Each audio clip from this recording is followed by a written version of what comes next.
So, I feel I have a question. I'm from Intel. So the refactor you made, actually, we found that when you do the JIT, actually there's a hard code to CUDA right now. And yeah, that's the part I'm working on fixing. okay. So it should be able to kind of redirect it to the third-party backend, I assume. Yeah. Okay. I think we don't really like.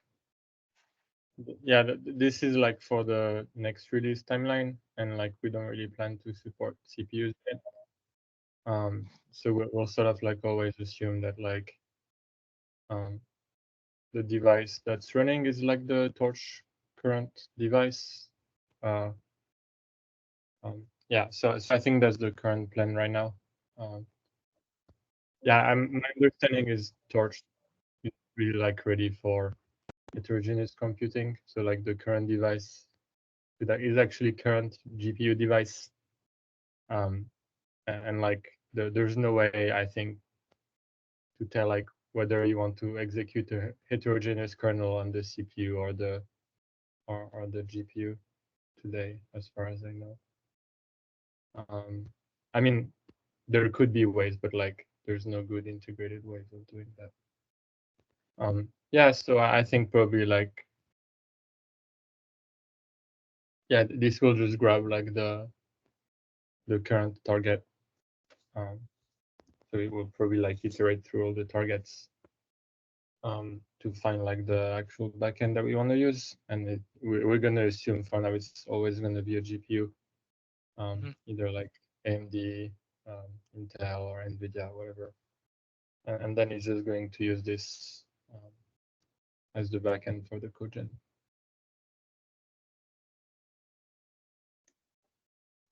So yeah, hi, this is Javed from Qualcomm.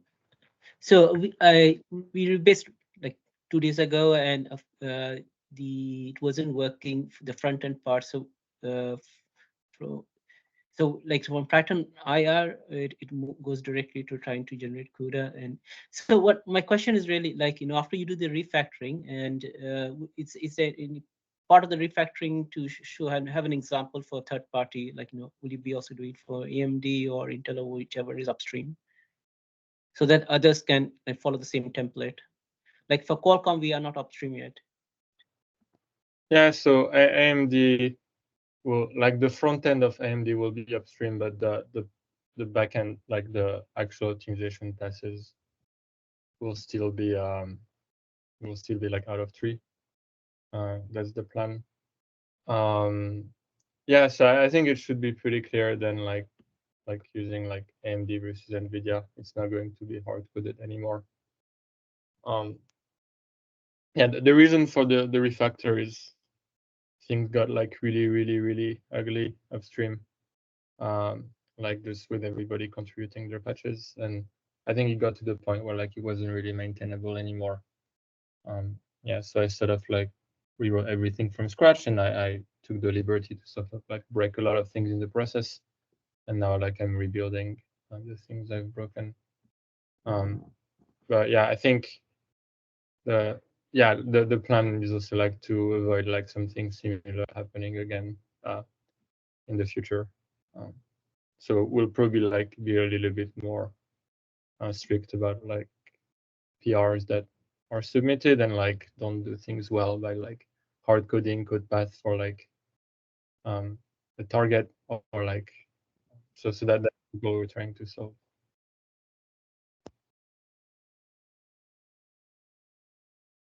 Either you are on mute.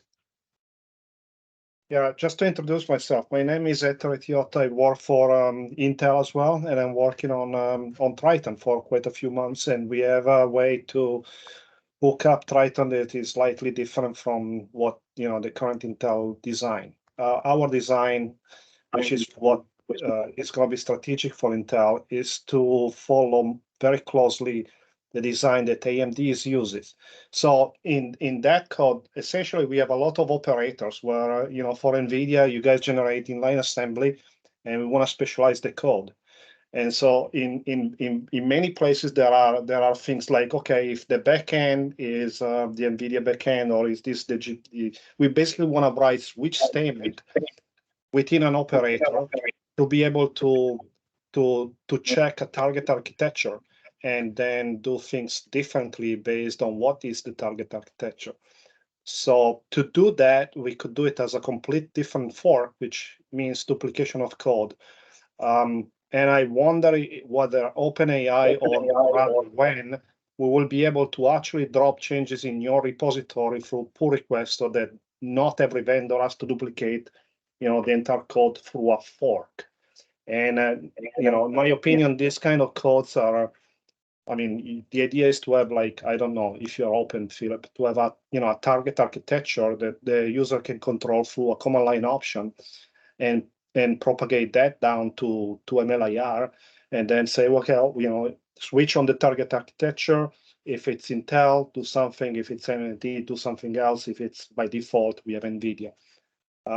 That would require changes in many files that are already in the repository, and it's kind of ugly to have to duplicate all the code.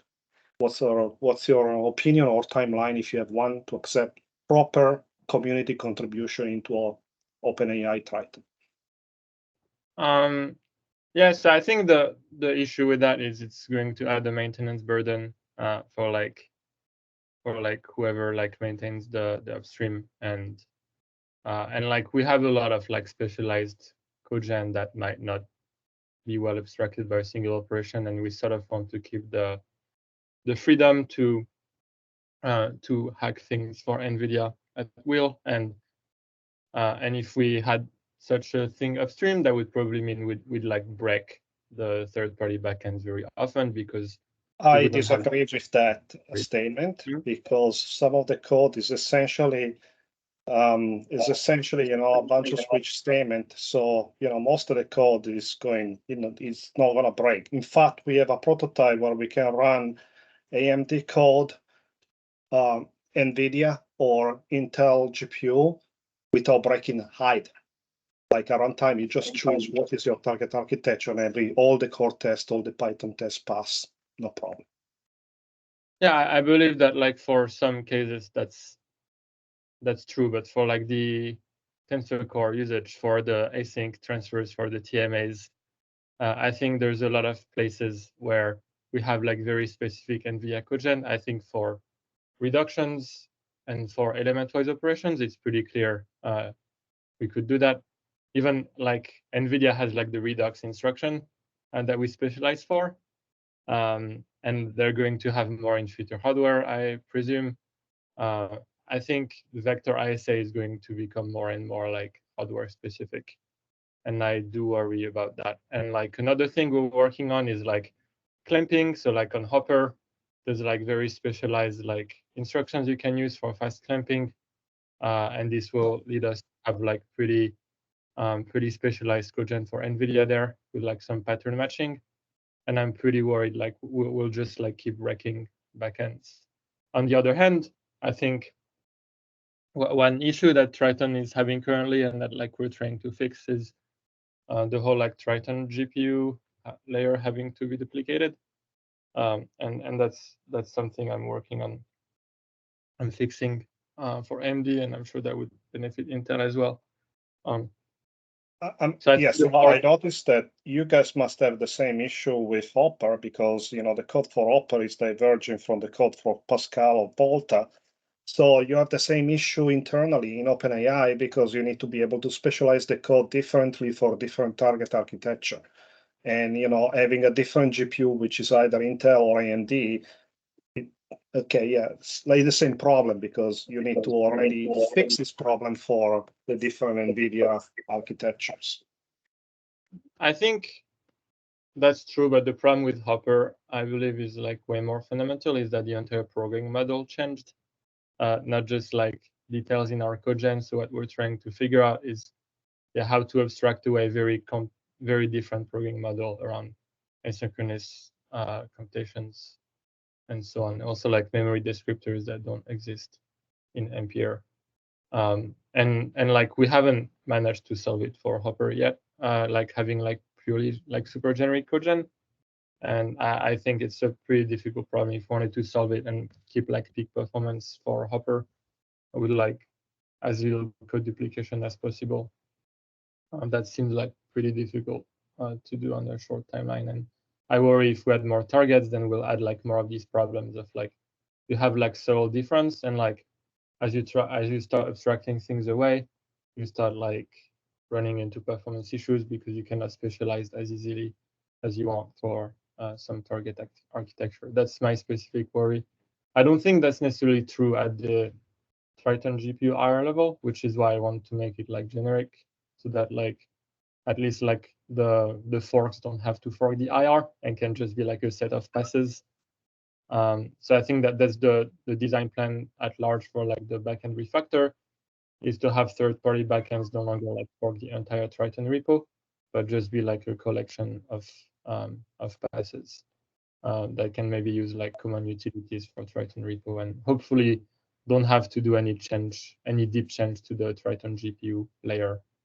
But I'm pretty firmly believe that when you go from Triton GPU to LLVM, you need like you can have very different intrinsics that map very differently to different sequence of between targets, and this is the part I'm like a little bit anxious. Okay, thanks.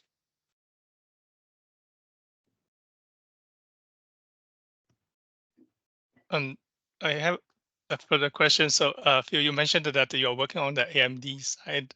So, as far as I know, the AMD has a fork, and then after this refactor, the AMD backend will continue to be a fork, or it will become something like just implementation of the backend. Yeah, I think the goal is for the AMD backend to stay out of tree for the core of it, but to be in a situation where it's like it's not right to call it a fork anymore. I think, as I said, we'd want like the AMD backend and the Intel backend as well to just become a set of passes on Triton GPU IR, and make the IR portable enough that it can be a set of passes. So you don't have to like duplicate literally everything. And yeah, and that will also give you like the freedom to do whatever you want. Like you need like very specialized passes. If you need like custom pipeliner like AMD has, then it's still something that you can do. That's very good to hear, because it would help, every vendor, not just AMD. Any other vendor would be able to use the same infrastructure possibly to avoid duplication of code, which I understand, I totally understand the goal, but at some point as a community, we're gonna move, to operate in that kind of model. Yeah, I think there's a trade-off, and I think what I've learned by like looking at the like AMD fork code base is there's a lot of duplication that makes rebasing super dangerous, and that make it very easy to miss patches that are upstream. And this is like mostly the thing I'm trying to avoid. And the challenge is making sure that like we still give enough flexibility for every target that like everyone can have peak performance. And also another constraint is like at OpenAI right now, like we only work on the NVIDIA backend, and anything that slows down the development of NVIDIA backend is pretty hard to find resources for.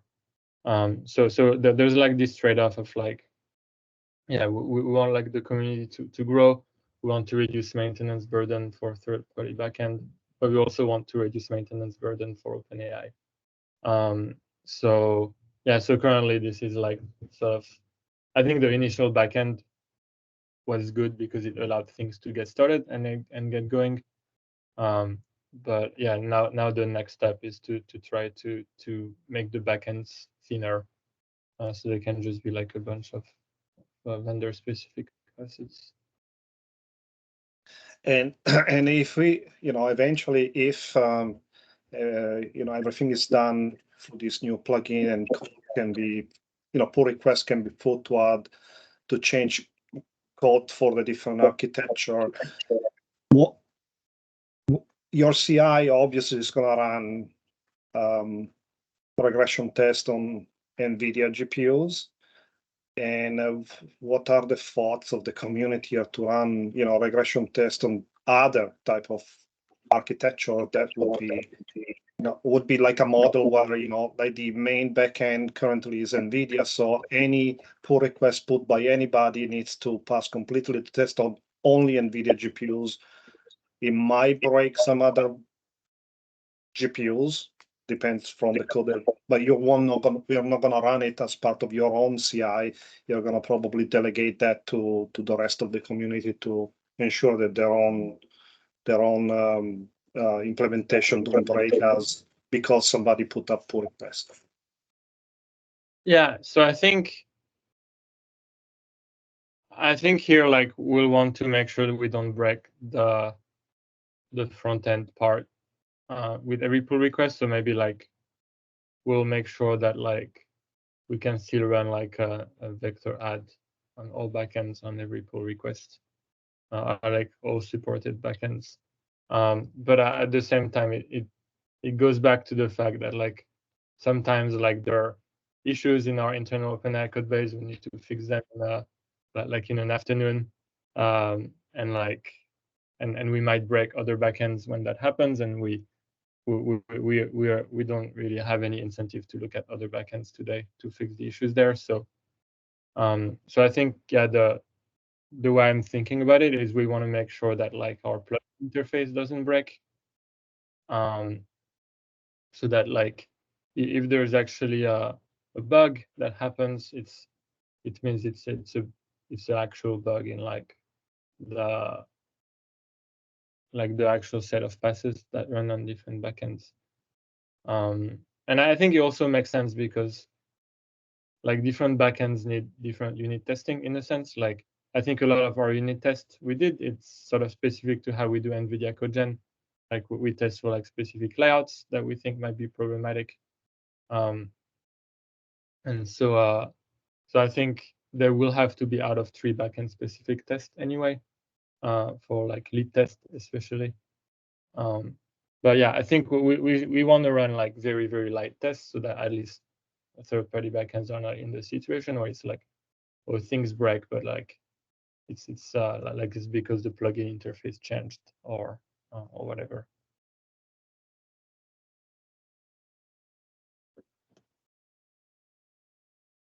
Javed, go ahead. Yeah. Hi, Philip. So I was, as part of the refactor, I was wondering if there is a possibility, like, like the LLVM structure, like, so currently we have like third party where everybody else is clubbed, but like having like a client LLVM kind of structure, like, the front end generates a Triton IR, and then you have all the different backends. And one of the backends is NVIDIA, and that's upstream, and that's your focus. But other backends are just, would that kind of structure be cleaner? I mean, it's always the same. It has like compromises, and then like if everything is upstream, then it's additional work. For OpenAI, it means like NVIDIA backend gets like less attention, and ultimately, like, Yeah. OpenAI, I mean, I just think only, yeah. I meant in terms of structure, like, so like say for Qualcomm, currently we are downstream, and but if like let's say when somebody's adding a target to LVM, it's pretty easy because it's like, you see other targets, they are at the same level. And for the Triton, it's like slightly different structure because there is a straight path to CUDA, and the third party is in a different directory structure and different, you have to add caveats. But Anyways, like I'm just wondering if your refactoring could do something in this direction, like how the Clang and LVM.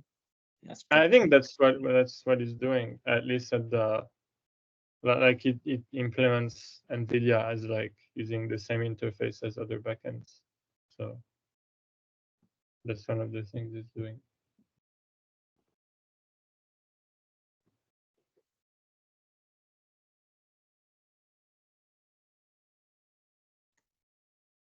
So Jason, you also had some comments about the AMD IR. Yeah, well, we're collecting differences at the IR layer, right? So if we, as Phil mentioned, we want to resolve differences at that Triton GPU layer, and kind of like, you know, make changes. We can, you know, all entirely in the back end. We want to, so I don't have that to share today. We're collecting that this week, kind of like, you know, okay, what is truly the diff here? You know, because we have added a small amount of changes to table gen stuff, right, for our own uses. So yeah, we're collecting that, and then, you know, I think what we're interested in is, you know, if we did have some changes there, what's the proper resolution? Do we, you know, is there special cases to get sub changes in if we needed to, or, you know, do we need to start focusing on, okay, well, this is a stable AR, maybe there's a on ramp to get stuff changes in the future, or, you know, is there any type of way of doing that? So that's one. So I'm interested in talking about that once we kind of get all of that information compiled. The other thing I'm kind of curious about, you know, at the front end, if the front end is going to be fully upstream, is the kind of like kernel arguments. You know, we've added a few tunable kernel arguments all the way out. That helps us performance wise in a couple of cases. And you know, if that's kind of going to be set and out of our control, you know, is there, you know, paths to getting stuff like kernel arguments up as well? You know, and we have a risk of, if everybody wants their 3 in, right, of like kind of bloating the heck out of that, but maybe there's solutions to that as well, to abstracting it. But I don't know, what do you think about that, Phil? I don't know if you looked at that piece yet. Yeah, so I think at the IR level, the only thing that should change is having vendor-specific layouts. I think if there's anything more than that, like, means something might be wrong, although like I might be missing something. Yeah, I think that's probably mostly what it is for us, truthfully, right? Is the matrix core, right? But yeah. Yeah, so I'm also doing that as part of my the second step of my refactor. Okay, great. Yeah, I'm going to try to get the MD backend to be just a set of classes. Okay, cool. And yeah, we could kind of discuss that more as you're making progress, though. For sure, we'll be able to help with that. I think if needed. Yeah, I'm hoping to be done by the end of the week, but definitely, like, I think before the end of the year, I think this will be done. And Cool. for the options, yeah, I think there will be like target specific options. I don't think that's a big concern. I think Okay. Backends will have like their own. Each backend will have their own compilation options, and they can be Right, for sure. Like it maybe that matters a little bit less, but we should probably settle on like a standard way of providing those, right? But we can work through that. I mean, it's I think the plan is for it to be like a data class that can contain anything. Okay, no, that sounds good.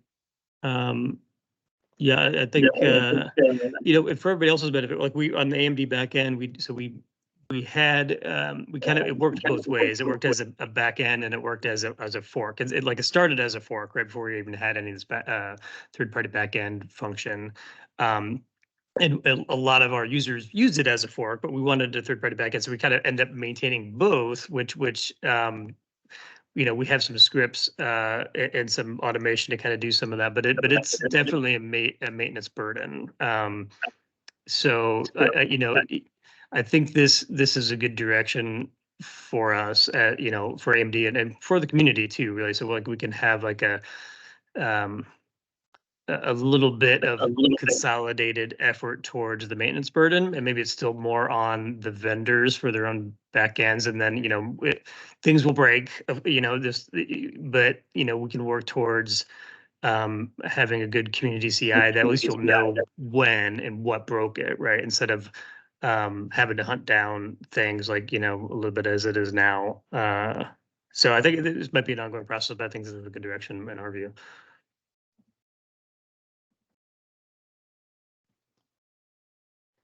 So Phil, for non-GPU backends, or specifically the Triton shared layer, how do you expect the integration to be? I mean, I know you referred saying that it's possible you can break it, and is that how it's going to be? Like any changes in the for the GPU could potentially break non-GPU related backends, and that's the state of uh, how it is going to be, or are you also thinking more about non-GPU? Yeah, I think for now we're mostly focused on GPUs. I think Triton IR will be stable anyway, so people have a path that converts Triton IR to Linux. I think this shouldn't break because we don't expect to change Triton IR very often. But yeah, most of our focus will be on GPUs. Yeah, to be honest, like so if Triton IR and Triton to Lineage works, then I mean the two systems, our own tools, for example, would just work fine. Like it's the integration that's currently broken, but otherwise I don't see a problem.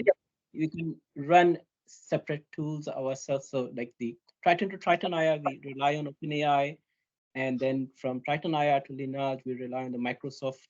And if these two work together, then our backend is independent. So it would be fine, but like, but everybody wants an end-to-end. So if it's all nice and plugs in together, then it's very nice. Yeah. I think I think Triton IR should be stable, but like there's no plan to like upstream anything non-GPU anytime soon. Okay. Related to that, what about individual components? So things related to block pointers and such. Do you think just pieces of the shared layer can be upstreamed, if not the whole thing? Like, have you thought of usage of block pointers for GPU in any way? I mean, we're using it for Hopper, so block pointer is always upstream, and we'll see like what we need, what we want to add on a per as needed basis. But I think, yeah, we'll look at things one by one.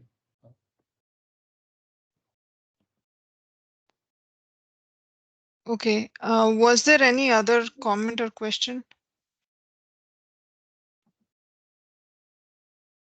Yeah, so maybe something that is known to the community here, but I'm fairly new. So I noticed, I've worked on whole fork of Triton back from April, and recently this project that I worked on, we moved up to the latest version of Triton. So I noticed that, before there was the Triton dialect, the Triton GPU dialect, and now there is a Triton NVIDIA GPU dialect. So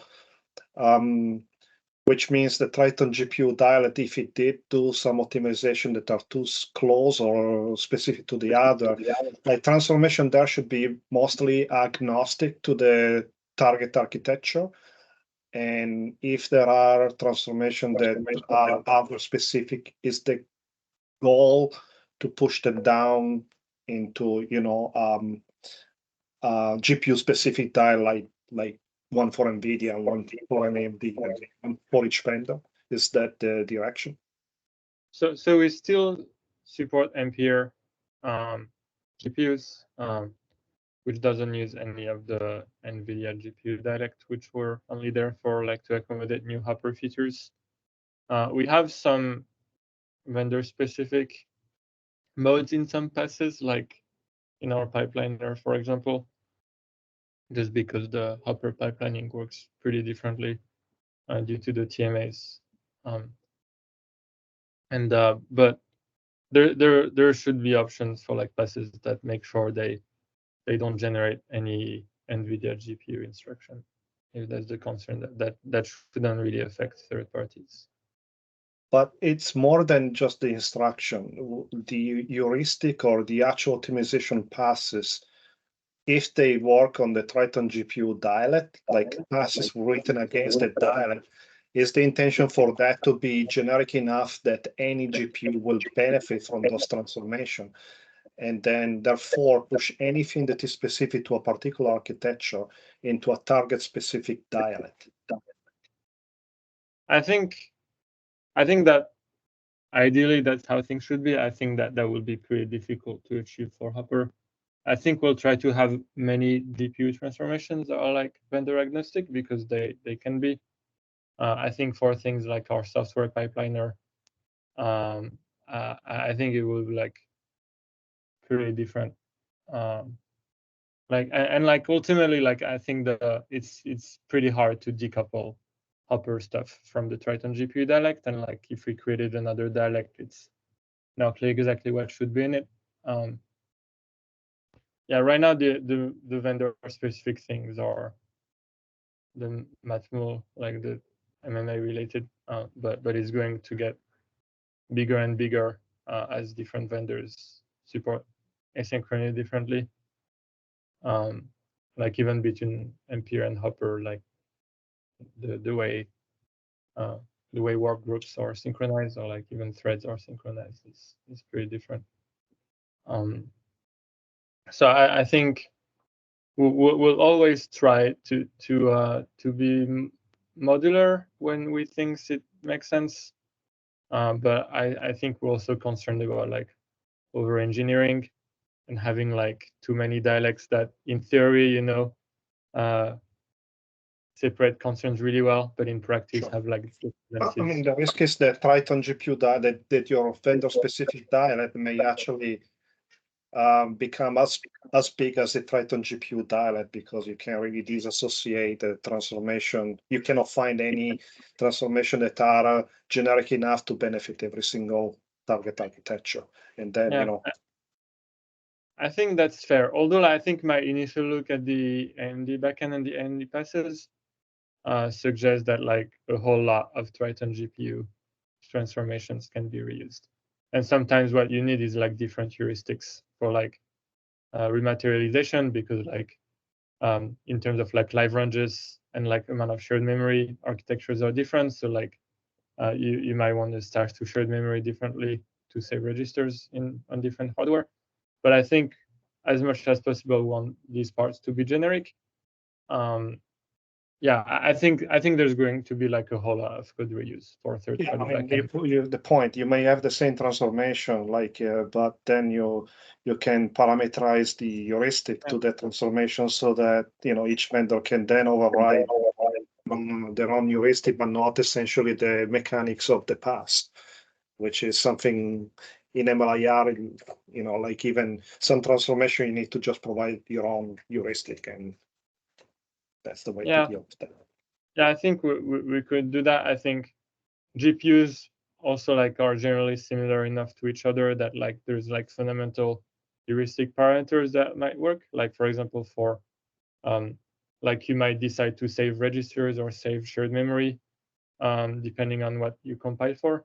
And I think a lot of the differences I've seen between the AMD backend and the Triton backend and the GPU transforms are related to that. Another class is like, yeah, like your MMA, your tensor core constraints are different. So it's not like performance, but it's more like functional things. Well, that's taken care by the, you know, FMMA layout versus the MMA version 1, version 2 layout versus what, you know, Intel will have a different kind of layout as well, because we need to set up operands for the dot operation in a different way than on either NVIDIA or GPU. Yeah, but it does interact with some heuristics also, like like on NVIDIA, there's some operations you might be able to do on MMA layouts that you cannot do on other vendors. That you can do without going through shared memory, that you cannot do on different vendors. Like some vendors have transitions for certain D types, some others don't. I think, yeah. So I think that the like MMA related things can also modulate heuristics. But yeah, I think ideally we can find like a sort of generic way to expose that. But I do think the Triton GPU to LLVM pass. I think this will I think having code reuse there is dangerous because instruction selection is super vendor specific for SIMD. And this is where I'm like worried to lose performance if we try to have too many utilities and too much modularity there. Okay. We are over by about 9 minutes. Any other last comments, Phil, or anyone before we close? I just have one quick clarification question. Like when you say you are having a working on a set of requirement for backend to be included to default the Triton distribution, and then initial thoughts is that to get the 60% of Tensor Core peak performance. That is referred to like each vendor get the, like a GM performance on its own hardware peak, correct? Like yeah, I think we're still gonna work on that some more. It's hard to find like a fair benchmark because like you have like something like an M1, for example, that has like so much bandwidth relative to the flops. It's very easy to get 60%. Right. So I think, yeah, we're trying to work on that, or like maybe it's going to be like an absolute flops target, and then it also depends on the hardware.